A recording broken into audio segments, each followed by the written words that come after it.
প্রেমের শক্তি, প্রেমেই সাহস, প্রেমেই মরণ, প্রেমেই বাঁচা, এই সংকল্প নিয়ে থাকেন প্রকৃত প্রেমিক ও প্রেমিকারা। তবে আজকাল এমন প্রেম বা ভালোবাসা হয়ে যাচ্ছে যা আদৌ কি প্রকৃত প্রেম নাকি চাহিদা তা বোঝা মুশকিল। বিপরীতে কোনো কোনো প্রেম রোগী দেখলে সত্যিকারের প্রেম পূজারীরা লজ্জিত হয়, নিজের প্রেম নিয়ে গল্প করতেও ভয় পান। সে যাই বলুক, প্রেমিকরা প্রেম করবি, এই মনোভাব নিয়ে লড়াইয়ের ময়দানে অবতীর্ণ হয়েছিল দুজন। এমনই এক প্রেমের সন্ধান উঠে এসেছে কৈলাসহরে। স্ত্রী সন্তান থাকার পরও পরস্ত্রীকে নিয়ে পালিয়ে গেল এক পুরুষ। সংবাদে প্রকাশ কৈলাসহর ইনানি গ্রাম পঞ্চায়েতের অন্তর্গত জমির চেক 1 নম্বর ওয়ার্ডের বাসিন্দা নয়ন মালাকার চলতি মাসের 5 তারিখ ওই একই এলাকার বাসিন্দা শম্ভুদেবের স্ত্রী শিপ্রা দেবকে নিয়ে পালিয়ে গেছেন। পরস্ত্রী কাতর ওই নয়ন মালাকারের 2টি সন্তান রয়েছে, 15 বছরের মিলন মালাকার এবং 10 বর্ষীয় শুভ মালাকার। অপরদিকে নতুন ভালোবাসার হাত ধরে পালিয়ে যাওয়া শিপ্রা মালাকারের একটি সন্তান রয়েছে। এই বিষয়ে ইরানি থানাতে লিখিত অভিযোগ দেওয়া হয়েছে। আজ 11 দিন অতিক্রান্ত হওয়ার পরও এখন পর্যন্ত কোনো ধরনের খোঁজ খবর পাওয়া যায়নি। ফলে সংবাদ মাধ্যমের দ্বারস্থ হয়ে নয়ন মালাকারের স্ত্রী শম্পা মালাকার বলেন যে তার স্বামী পরিবারের একমাত্র আয়ের উৎস। ওই স্বামী সব ছেড়ে পালিয়ে গেছে তার পরের স্ত্রীকে নিয়ে।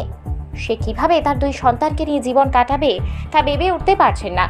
অশ্রুভেজা নয়নে বলেন যে তার স্বামীকে ফিরে চাই, কিন্তু প্রেমের শক্তির কাছে যে পুলিশের শক্তি এবং সামাজিক শক্তি পেরে উঠছে না। কিভাবে ওই প্রেমিক জুটিকে ফিরিয়ে আনা যাবে? আপনার কি সমস্যা এখন চাই? আমার সমস্যা, আমার স্বামী একটা মহিলারে লইয়া গেছে গিয়া।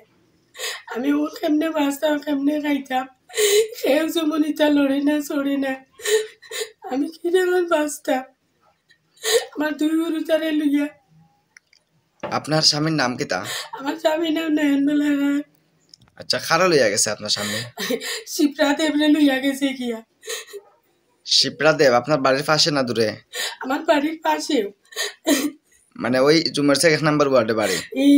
আর শিপ্রা দেবের বাড়ি, শিপ্রার স্বামীর নাম কি তা? শম্ভুদেব। শম্ভুদেব। আজকে কয়দিন হয়েছে? আজকে ওই আর যে গেছে তারা 5 তারিখ, আজ তো 9 দিন হইয়া আসছে, কোনো সারা শব্দ নাই। আপনি থানাতে অ্যাপ্লিকেশন দিছিলেন? এই অ্যাপ্লিকেশন দিছি। আচ্ছা, আপনার কয়টা বাচ্চা? আমার 2 ছেলে। 2টা ছেলে। তার বয়স কতটুকু হইব? এগুর 10 আর এগুর 15 বছর। টাকা নিছে নি আপনার সামনে? আমার সামনে টাকা টুকা নিছে, 25,000 টাকা লইয়া গেছে আমার সামনে। আমি ওর কেমনি দিন আমার গরু 1 টাকাও তুইয়া গেছে না, সব টাকা লইয়া গেছে। গরু Aadhaar card, red card, PAN card সব কিছু ডকুমেন্ট লইয়া গেছে। তো আপনার স্বামীর সঙ্গে যোগাযোগ করেছেন আপনার?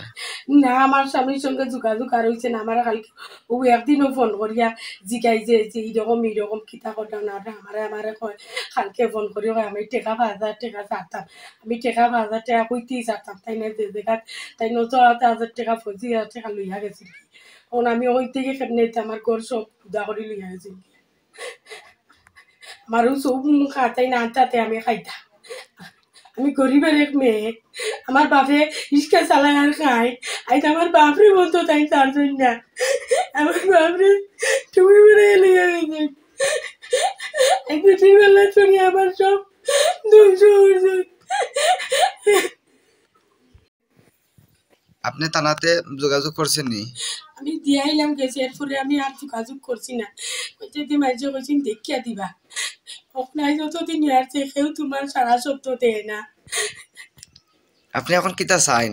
আমি এখন চাই আমার স্বামীরে চাই। মানে আপনার স্বামী আইতো? আর আপনি চলাফেরার মতো কোনো সামর্থ্য নাই না আপনার বর্তমানে? বর্তমানে সেরকম চলার সামর্থ্য আমার কিচ্ছু নাই। আমি কেমনে চলতাম আর কেমনে করতাম, আর কোনো নাই। আমারও জামাইয়ের উপরে ভরসা, তাই রুজি আনতে আনতে আমি খাইতাম। কেমনে চলতাম, কেমনে বাঁচতাম, এক তার বেড়ার কুনার মাঝে রই। মানে বাংলাদেশের বর্ডার সাইডে আপনার বাড়ি? বাংলাদেশের বর্ডার সাইডে। বাবার কাছ থেকে বাবার অ্যাকাউন্টের টাকা আসলো না? নেই আমার বাবার অ্যাকাউন্টে টাকা আগে তাই বই ব্যাংকের বই তাই আগে আপডেট করলেছেন, করিয়া দেখুন তাই কত আছে, তাই স্টিমিট কত আছে, তাই আগে গিয়ে উঠেল লেখাইছি। লেখাইয়া বাবার স্টিমিট আসলো 20,000 টাকা, আর তার স্টিমিট আসলো 25,000 টাকা। তাই 25,000 টাকা লইয়া আর টিপস হয়ে দিছে, পড়া দাঁড়ান না কুন্তা দাঁড়ান না আর সুরা বাবা, আর এন্ডের দিতেও তাই টাকা তুলিয়া লইয়া গেছে গিয়া। এখন লাস্ট আপনার আইনের কাছে দাবি আপনার স্বামী আপনার কাছে আইতা আমার লাস্ট আমি আইনের কাছে আমার স্বামীরা তাই তারা সবুর কাছে আমার একটা আবেদন আমার স্বামীরা তাই নানিয়া দিতা সবুর কাছে আমি আর খুঁজতে চাই। তবে এই ধরনের ভালোবাসার কারণেই সমাজে বিরূপ প্রতিক্রিয়া দেখা দিচ্ছে। এর থেকে পরিত্রাণের কোনো উপায় আছে বলে মনে করছে না বিভিন্ন মহল। এখন দেখার বিষয় প্রশাসন এই ব্যাপারে কি ব্যবস্থা নিতে পারে। কৈলাসহর থেকে হোসেন আলীর রিপোর্ট, ত্রিপুরা পাইওনিয়ার।